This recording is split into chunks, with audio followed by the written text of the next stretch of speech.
maganaduk, Kiiwetinepinesik indigo, Bishu and Dodem, Mikanakwa Juing, and Indunjaba, Adash. I'm a visitor here on the Coast Salish lands and happy to have been welcomed here so kindly by so many people. I'm very happy to be here today. Before I begin, I just want to first extend my thanks to John Elliott and the Standing Nation Drum last night for the opening prayers and songs, to John McLaren and Jamie Lawson and all others involved in organizing this wonderful event for bringing us together, and to John Barrows, Glenn Coulthard, and Robert Morales for the rich stories they've shared with us today. Unfortunately, I won't be telling a story so much as talking about the role of stories themselves. But maybe that in and of itself is a story. The early treaties between Indigenous peoples and the animal and star nations are perhaps the oldest recorded treaties, contained in stories that lay out many foundational principles of treaty making. These principles informed Indigenous political thought and practice as Indigenous peoples engaged in diplomatic encounters with the newcomers to their lands, and they remain pivotal to contemporary legal and political struggles that face Indigenous nations today. By thinking about how these early stories maintained by Indigenous nations about how to relate to creation, we can more fully perhaps understand the values and proper behaviors necessary for two or more nations to engage in creating alliances and partnerships with one another. A relationship that should be rooted, I would argue, in respect, responsibility, and principles of continued renewal.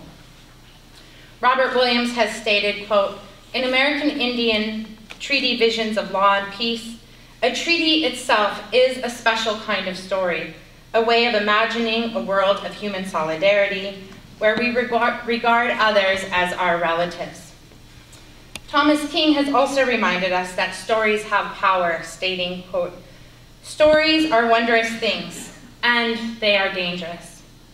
Aboriginal law contains many of the creation stories of the nation state. Indeed, Robert Morales has shared some of these foundational stories with us today, and these are the stories that I'll be reflecting upon. These stories, of course, have proven dangerous, having the power to reimagine the legal universe, recreate the nation state, and restructure Indigenous state relations. The creation stories of the state have transformed the legal landscape and left Indigenous peoples in a constant state of flux as they seek to challenge and reconfigure the law to make space for themselves. But what would happen when creation stories of the state, codified in law, encountered these stories of Indigenous diplomacy? The transformative power of stories, their ability to heal or injure, to create or to destroy, again, are perhaps most clearly elucidated in Canadian law pertaining to Indigenous peoples, where the trickster has been diligently at work reconfiguring the legal landscape. This is evident in the numerous cases pertaining to Aboriginal and treaty rights in Canada. Supreme Court justices, through case law interpreting Section 35 of the Canadian Constitution, continue a long tradition of legal magic that began with the original creation stories of the state espoused in the Marshall Trilogy in the 19th century. While the Marshall Trilogy grew out of US imperial interests, these decisions and the narratives that breathed life into the law were also an important part of the creation story of Canada, as we've heard this morning. There's a rich body of scholarship, though, that calls for us to seriously consider how narratives, whether encoded in law or circulated through dominant society and embedded in the national consciousness, shape and inform how we understand ourselves and how we relate to others. Just as creation stories provide the Indigenous peoples of this land with a sense of belonging and outline our relationships to our place, our citizens, and our nation, Canadian law and the national narratives that inform it function as the creation stories of the nation state. Patricia Tuitt notes, "No sovereign entity exists without an accompanying set of narratives surrounding its emergence. It is through stories of settlement, conquest, exploration, and discovery that distinctive nations, peoples, and communities are constructed. Although such narratives are embedded in a variety of cultural forms, few of these are equal in weight to the narration of the processes in which an entity acquires its legal shape and status. Stories, of course, may be real or imagined in the Western understanding. They are always open to contestation and represent a particular view. These stories, which we often think of as history, transcend time as the state pulls on real and imagined narratives of the past to inform and legitimate the present.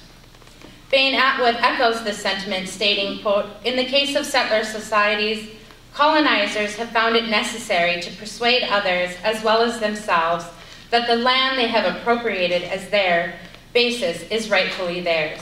This is done in large part through the formulation of legal stories of one kind or another, since the law plays a crucial role in creating boundaries between what is deemed to be legitimate and what is not." Yet, as Lumbee legal scholar Robert Williams reminds us, these creation stories of the state, which discount and utterly deny Indigenous narratives and are contingent on the erasure or absorption of Indigenous peoples into the state, have rendered law a loaded weapon. He contends that seminal 19th century U.S. federal Indian law decisions remain ready for the hand of current justices who continue to employ these narratives as a means to deny Native peoples their political rights. Like the stories that give it meaning, law is neither fixed nor static. It is always transforming. Law, like the trickster, can have an altering impact on those it interacts with.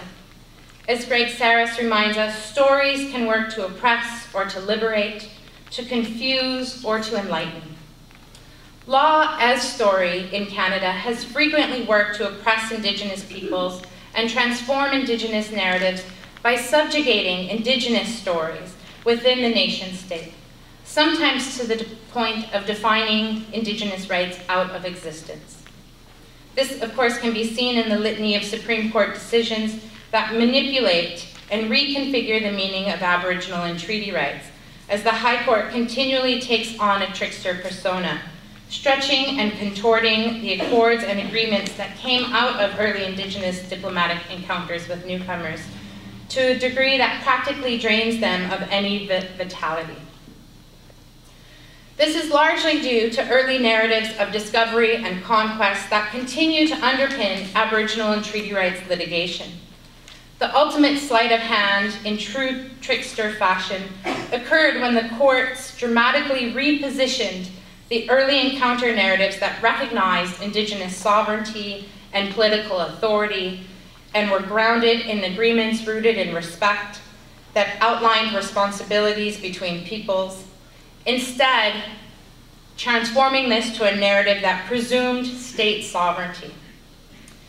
Indeed, the ultimate trickster narrative is the doctrine of discovery and state presumptions, the doctrine of discovery and state presumptions of sovereignty.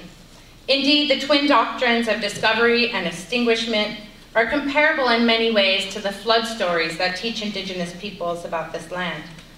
They are incredibly destructive and can destroy existing worlds, but they also contain unlimited abilities for the nation state to imagine itself anew.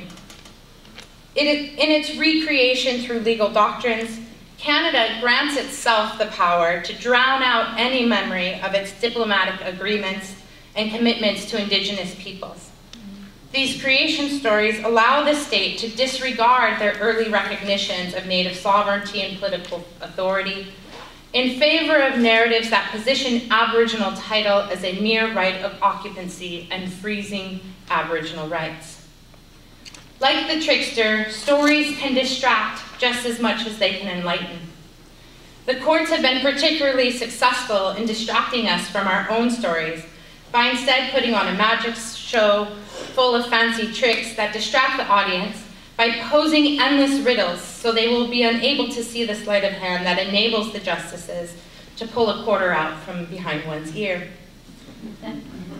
Like magic, the courts have used narratives of Indigenous inferiority and European superiority to enable the state to slip between the real and the imagined, to legitimate their claims by saying they are so. As one scholar puts it, quote, "Law is one of the many narrative forms that generated material truth out of discursive fictions." These stories of the state disorientate and misguide the listener as they traverse the legal landscape.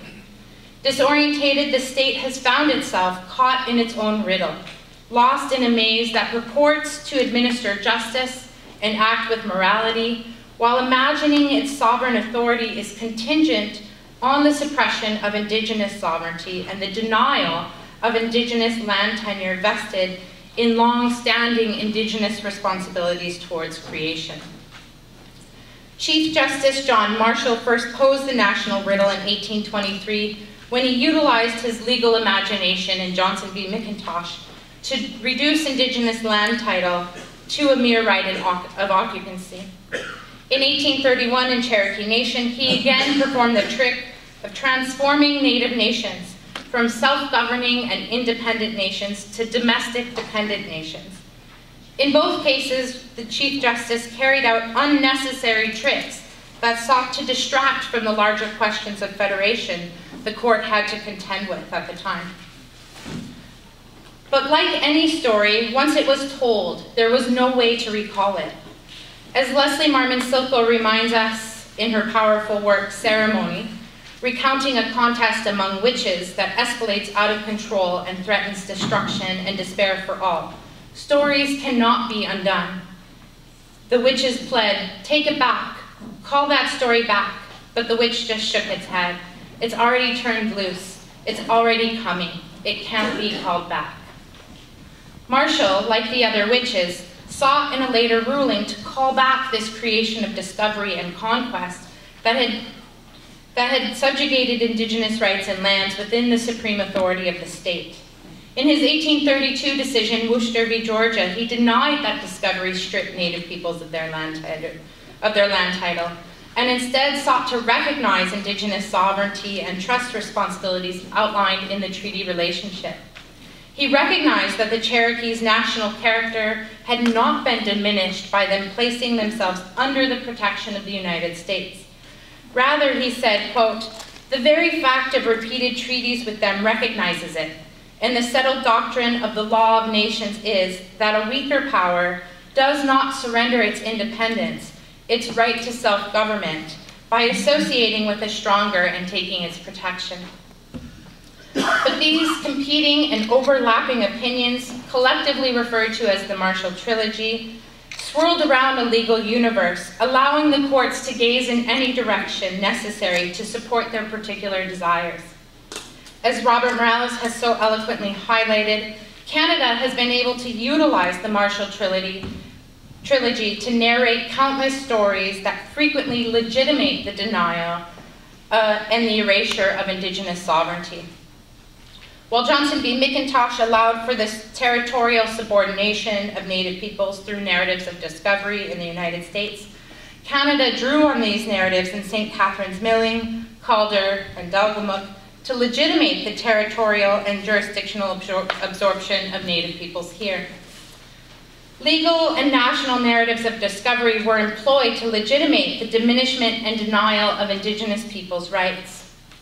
In the same way that Indigenous stories often demonstrate the impacts our actions have on creation, detailing how the land came to take its current shape, or outlining particular encounters that explain animal features that resulted, Supreme Court justices' engagement and interaction with the doctrine of discovery in general, and notions of Aboriginal title and Aboriginal rights in particular, continue to shape and reshape the legal landscape that Indigenous nations must contend with. The courts have erected theoretical mountains that often prove difficult to pass and carved great divides between the legal world espoused in Worcester that recognized Indigenous nations' national character that was not diminished by their treaty relationships, to the one more recently outlined in Canadian jurisprudence interpreting Section 35 of the Constitution. Yet the legal landscape that was brought to life in Worcester was no less dangerous and full of obstacles than the legal landscape we find ourselves contained within now. While Worcester recognized that a nation's sovereignty was in no way diminished or limited by bringing itself under the protection of another, it was still a world that had to contend with narratives that were incapable of reconciling Indigenous nations as separate sovereigns, connected through alliance and treaty, while having retained political autonomy and self-determination. Previous stories of discovery and conquest circulated in dominant discourse and given legal force in Johnson and then later rulings, were contingent on the subjugation of Indigenous peoples and their lands.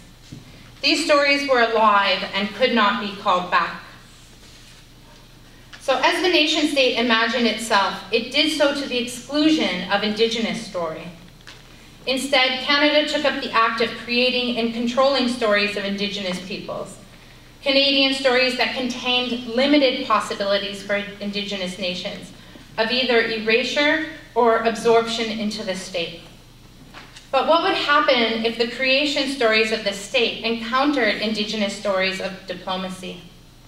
Gordon Christie, in his study of sovereignty and indigeneity in the Arctic, examined how words and stories function and suggested a path for how Indigenous peoples can usefully meet stories with stories, words with words.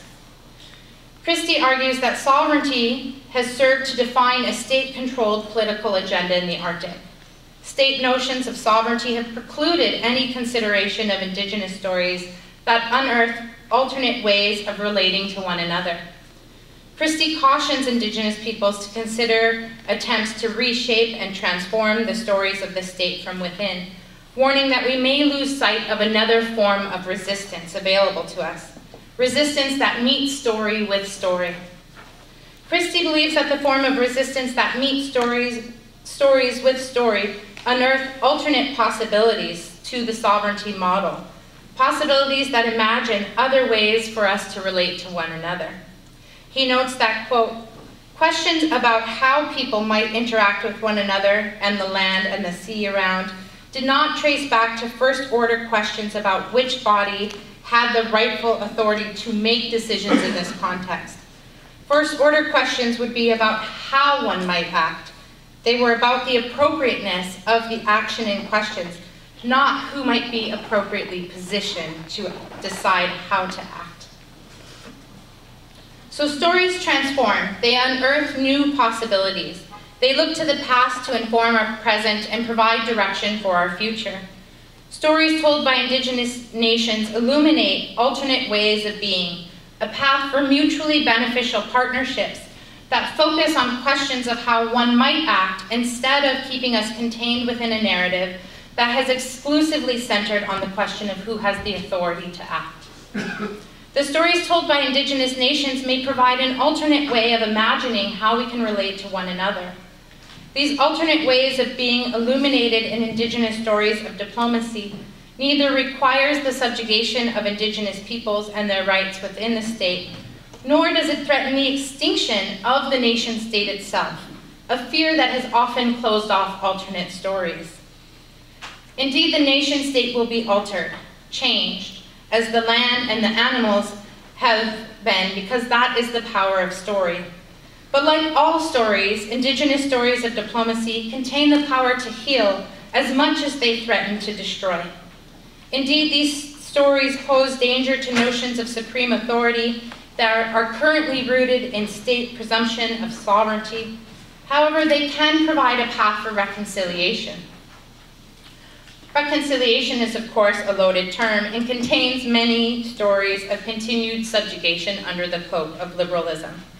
And I'm not arguing that these Indigenous stories provide a path for reconciliation between Indigenous peoples in the state.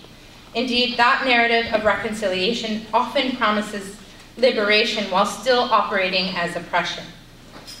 We must be careful of these seemingly progressive models because, as Johnny Mack and others have noted, they threaten to ultimately absorb the Indigenous story into this larger narrative of imperialism.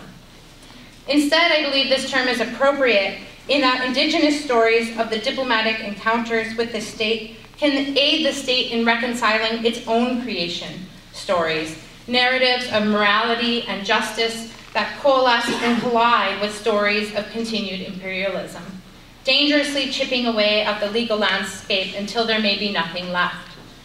Tools for liberation capable of untangling the riddles within national narratives lay in wait, just as law lies about like a loaded weapon. These tools for transformation are stories. It's now up to us to decide whether to utilize them to destroy or to build. We must ask ourselves, what stories do we want to tell our children and grandchildren? What kind of a world will we imagine for them?